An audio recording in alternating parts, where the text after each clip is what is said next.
Welcome to the Gym Heroes Podcast. I'm your host, Josh Peacock. Today's show is brought to you by Gymdesk, the easiest gym management software you'll ever use.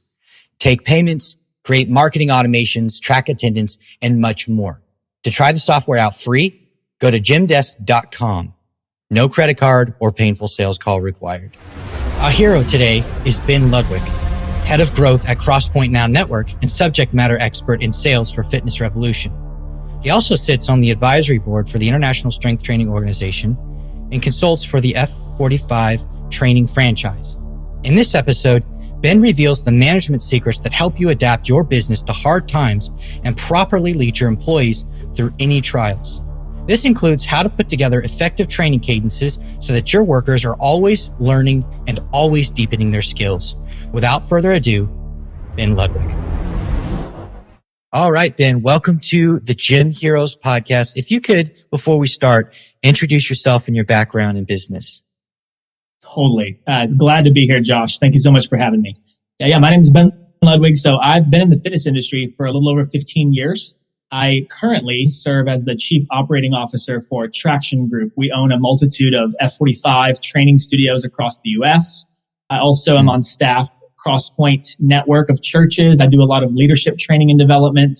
And then I contribute quite a bit across the globe to trainings, business fitness articles, things like that. So yeah, it's been a wild ride for sure. Awesome. So I brought you on here because you have a really great perspective on leadership and how to, the actual mechanics of how to manage through tough times, especially really, really hard changes. So could you give us an overview of the ups and downs of your career? Let's start there and then we can kind of dig into specific principles after that. Yeah, absolutely. I think a lot of the negatives of people's careers are the things that we try and hide. They're the things that we don't talk about, right? But personally, in leadership, I think it's really important to be able to talk about our failings because number one, that's where we learn. And then number two is, man, that's what made us who we are today, right? So I'm a big believer in being able to speak to those things. So, I've been through a lot of really hard changes. Even when I first started in the fitness industry, my very first personal training job, I got tossed a price sheet and I got waved a good luck. That was kind of my onboarding. Yeah.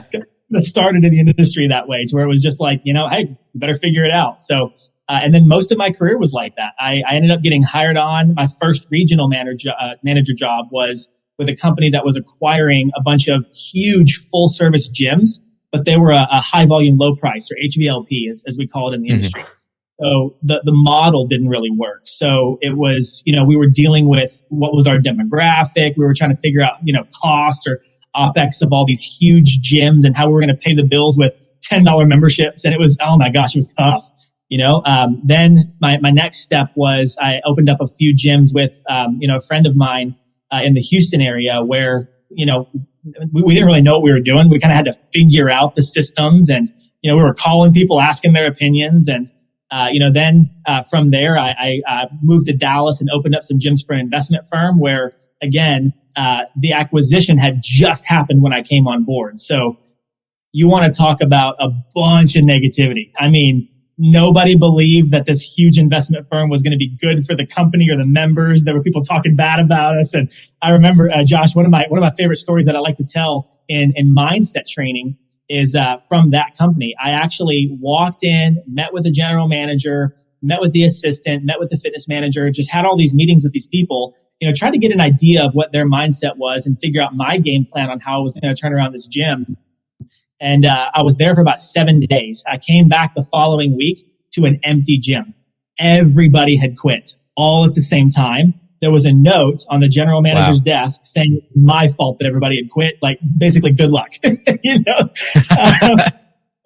I mean, that's just one of so many stories that I could tell in my history. So I won't bore you with all those stories. But, Josh, for me, it's been a wild ride, and I've had probably more failures than I've had successes. And I think that's why it's important that we talk about those things.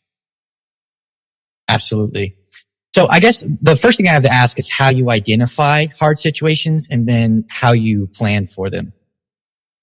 Yeah. Well, I think the first thing to remember, Josh, is most people try and avoid hard situations.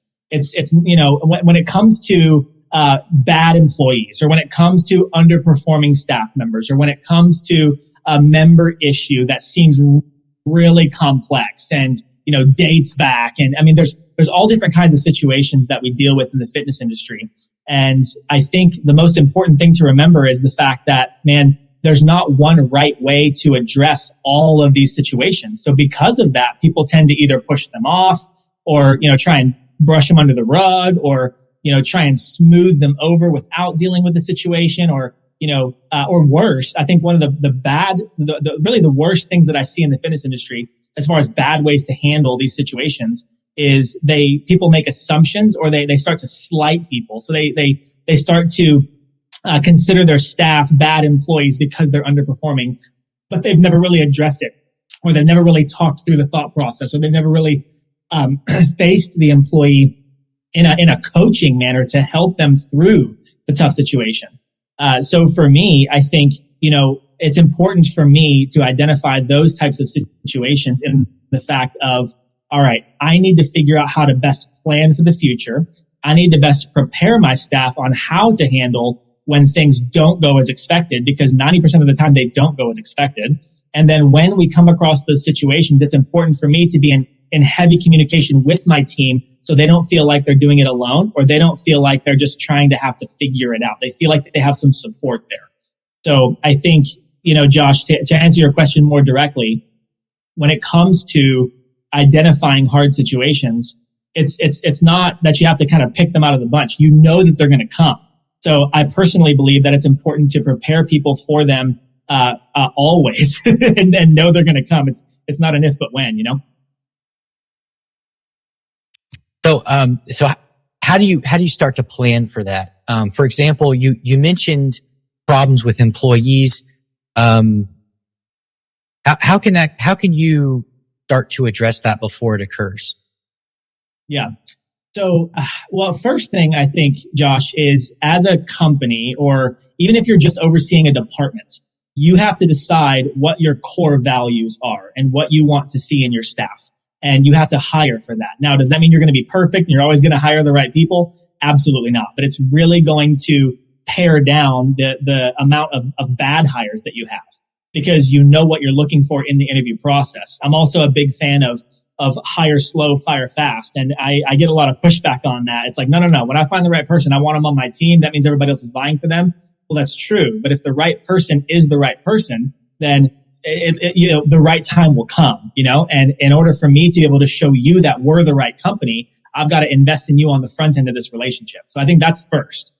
Second thing, when it comes to, figuring out how to identify or deal with these bad situations, I think you have to really coach your team members on what to expect.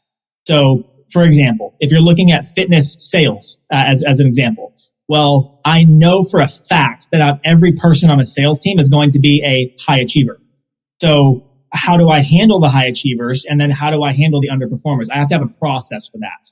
So there's got to be a laid out process that I can coach my team on how to be able to address underperformers and how to be able to address overperformers. So there's got to be a system there. Even when it comes to coaching. So if I'm looking at class experience or member experience in like a boutique setting, in those sort of cases, again, I've got to have some expectations that I very clearly outlined for the staff. And then I've got to be able to address that with them in a one-on-one setting in evaluation form. So again, there's so many businesses that I've consulted and worked with that really didn't have any process in place at all. So that's the downfall, is if we don't really truly set an expectation, then I'm just assuming that you know everything that I expect of you. And you probably don't. So it's really on me as the leader to make sure that I set those expectations. Excellent. So what are the most common difficult situations that you see in the industry? I think the easiest one for me to bring up, Josh, is just bad attitudes.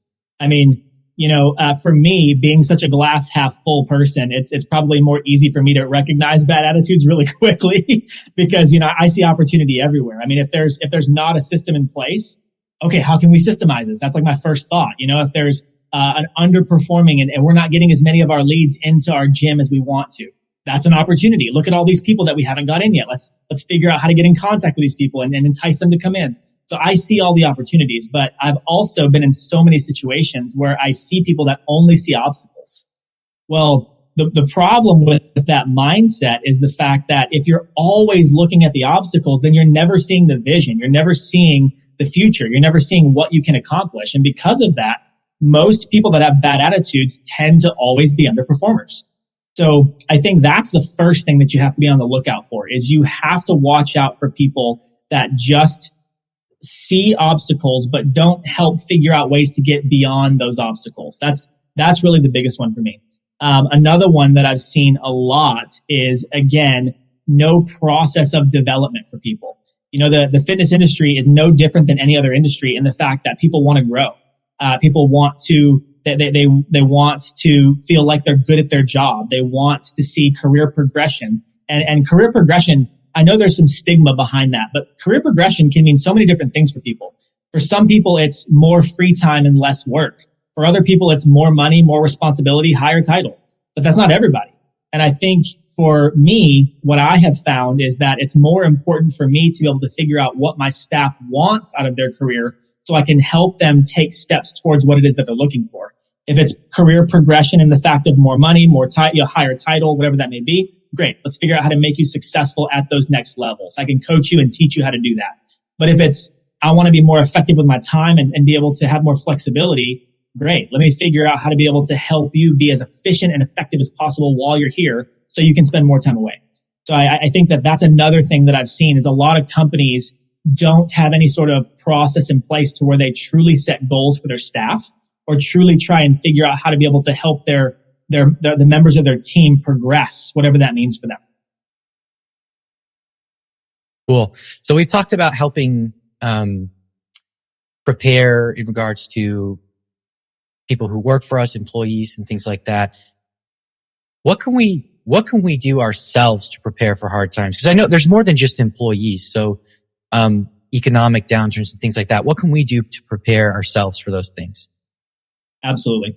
Yeah, I mentioned mindset a few times already, Josh, and I think that in order to be able to find people with the right mindset, I've got to know what I'm looking for. And in order for me to know what I'm looking for, I've got to be able to have that mindset myself. So I think committing to growth yourself is one of the things that I believe that I've done in my career that's really helped me get to where I am today is, I read a lot. I have a lot of friends in the industry or people that have been successful that I seek advice from, that I ask their opinion on, the industry or structure of business or styles of management, leadership development. I mean, I really want to learn and grow. So by doing that myself, I believe that two things are going to happen. I'm naturally going to attract people that have that same mentality and mindset. And then number two is I'm going to become a better leader myself. So to use the terminology of John Maxwell, I'm raising my lid as a leader, right? So I'm trying to do my best to be able to be a more effective leader so I can bring people with me when it comes to that. So I think that's the first thing that I would absolutely recommend. And then the second thing that I would recommend in leadership, Josh, is as a leader, you have to be committed to getting to know your team. You've got to start to understand your team better, which helps you manage them better. I can't just read a leadership book and then all of a sudden, bam, I'm a great leader and I know how to lead everybody. I mean, we're all human and all of us are different. And the way that we perceive the world is our reality. So I, as a leader, have to understand that not everybody's going to see the world the same as me. So the more that I get to know my team, the more I start to recognize when they're stressed, but they don't want to tell me, or when they don't really understand something, but maybe they're embarrassed to open up the fact that they don't understand the why behind the what. Or I start to recognize those things so I can start to be proactive and then really dealing with those type of situations, which, man, that is a huge leadership tool. I can't tell you how many times I've had people come to me or call me or have a conversation with me after a conversation like that and say, hey, thank you for addressing that. I wasn't really sure how to ask, but you brought it up and that made me feel like really confident in how you explained it. So thank you for that. So it really just, the more you get to know your team, the better and more effective of a leader you can be for them. Because it's not about your leadership style. It's about what leadership style they accept. So I've got to be good at understanding how to lead people in what they're going to respond to. So this is like anything, this is going to be like a skill. So, what are some first steps to start practicing how to manage your team through hard times? How can you approach that? That's good. That's good. I think the first thing, as I mentioned earlier, is you have to identify what your core values are. So as a company, as a business, or even if you're a sole entrepreneur that really is just trying to figure out how to be able to hire on employees, you've got to figure out what your core values are of your company that you're going to look for and manage your staff to hold to that standard. Once you do that, I think then you can start to figure out exactly how to manage people.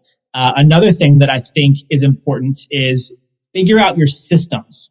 You know, so many businesses just don't have systems. I've talked to so many entrepreneurs, especially in consulting, that they know how to do it well. So there's one or two things that happen. They either just strap themselves to the business because they don't know how to teach anything that they know. They just know how to do it.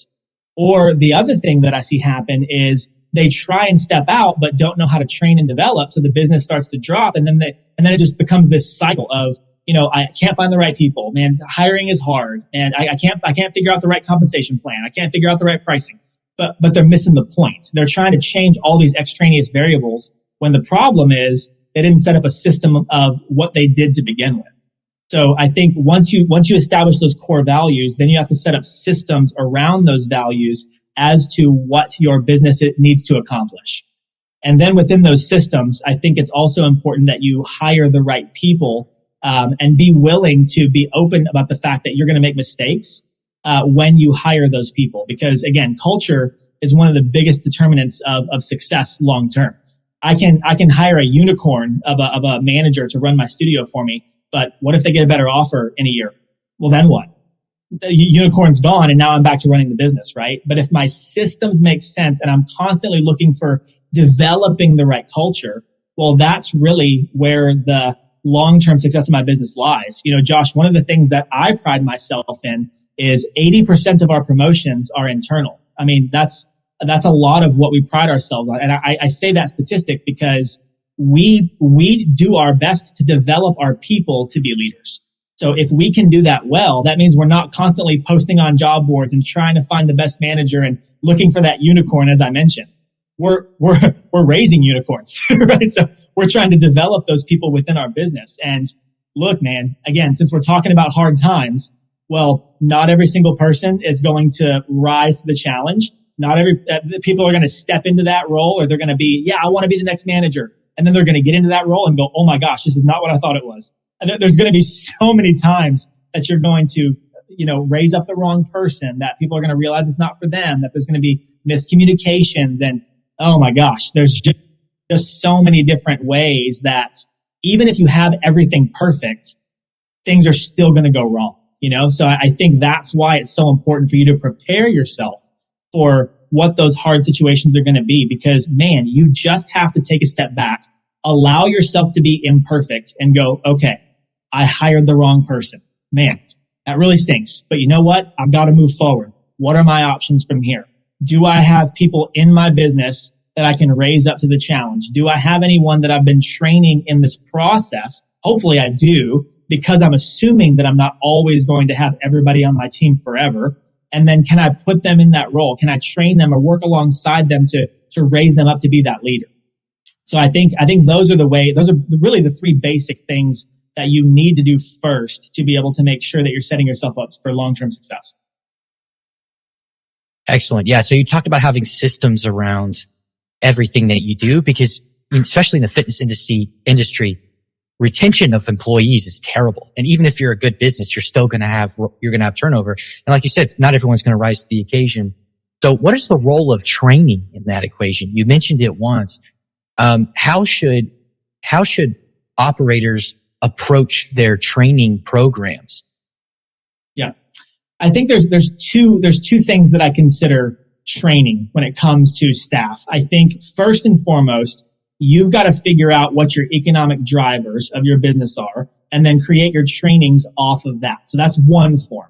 So for example, if retention is a huge part of my fitness business, maybe I don't have a ton of members, but my retention is really where I create my success, you know? Well, if that's the case, then what's my process of retention? How many touch points do I have? What do those touch points sound like? When someone starts to drop off in their usage, what are those phone calls? When do I reach out to them? Am I offering them anything to bring a referral to be able to increase their stay because now they have external accountability? So I need all of that I've mentioned. That's all part of the process. And again, I can't just have this all on a spreadsheet and expect a manager to be able to understand all that. So maybe part of my training is we're going to go over low usage phone calls. That's training, right? That's training on the economic drivers of my business. So that's one portion of training. The other side of training, and this is something that I really like, is more strategic planning. You need to be open to training your team on how to be able to think about the future. So that's where I invite my team members to be a part of learning about leadership with me. Something as simple as like a book study, getting everyone on your management team to read a book together and talk about the book, say once a month. That's something very simple that you can do that will help people to get out of the daily grind every so often and really challenge them to learn about something that they probably want to know about, but just don't make time for themselves. The same way that most clients don't make time for exercise and we have to have accountability for them, the same exact analogy applies to our staff. All of our staff wants to be better leaders. They want to be more effective. They want to do as much as they can in their role to be successful. That's what they want, right? But how many of them are actually taking time away from the daily grind to make that happen? Are they reading books? Are they a part of masterminds? Are they connecting with other individuals in similar positions to them and asking what they're doing? Are they studying other brands to see what everybody did?